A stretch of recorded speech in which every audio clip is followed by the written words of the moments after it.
Many constellations that we see today have ancient origins. Civilizations, like the Greeks, spent their nights staring up at the skies and the stars, working the stars into their mythology.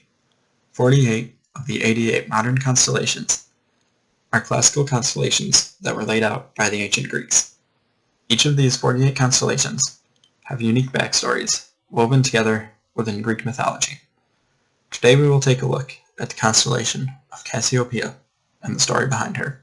Cassiopeia is a distinctive constellation recognized by the formation of stars in a W or M, depending on your location and time of viewing. Cassiopeia is visible year-round in the northern hemisphere and periodically in the southern hemisphere. However, it is best viewed between July and September in the northern hemisphere, where she is visible starting around 10 p.m. in a northerly or northeasterly position and progresses overhead by daybreak. The constellation itself is made up of 5 bright stars, including Shadar, which is 40 times larger than our own sun. Many of the constellations of the Greeks are categorized into families representing overarching stories in their mythologies. Cassiopeia belongs to the Perseus family of constellations alongside Andromeda, Auriga, Cepheus, Cetus, Lacerta, Pegasus, Perseus, and Triangulum. According to Greek mythology, Cassiopeia was the wife of King Cepheus of Ethiopia, a neighboring constellation.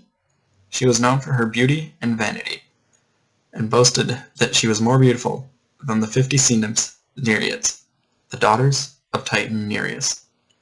The nymphs appealed to the god of Poseidon to punish Cassiopeia for this claim. Poseidon responded by sending the sea monster Cetus the whale to attack the coast of Cepheus' kingdom. An oracle advised Cepheus and Cassiopeia to sacrifice their daughter Andromeda to Cetus in order to appease Poseidon. They responded by chaining their daughter to a rock. However, Andromeda was rescued by Perseus. Perseus and Andromeda were later married. At the wedding, Perseus was challenged by Andromeda's former suitors. In response, he used the head of Medusa to defeat the challengers.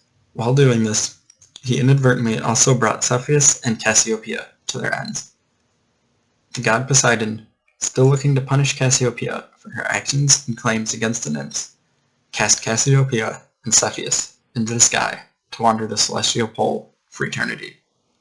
In his further punishment of her vanity, Cassiopeia is to spend half of the year upside down. Cassiopeia can now be seen in the northern latitudes of the sky, still sitting upon her throne, either combing her hair or looking into a mirror. The constellation of Cassiopeia was observed by other ancient cultures as well, including the Celts, Lapps, and other modern religions. These stories are not as well known as Greek mythology. Little is known of Celtic mythology, but it is said that the stars making up the Greek constellation of Cassiopeia once represented the Irish goddess of Danu, who is the mother goddess associated with fertility and the land. The story of Danu is not as well known, but it is said that she was sent to reside in the other world when the Celts went to the British Isles, and now she looks down as Lilith's Dawn, or better known as the constellation of Cassiopeia. The Lapps, along with other more northern cultures, often depict the constellation of Cassiopeia as the antler of an elk or a moose. In the 1600s, various biblical figures were portrayed among the stars of Cassiopeia, including Solomon's mother, Bathsheba, the prophet Deborah, and the disciple Mary Magdalene.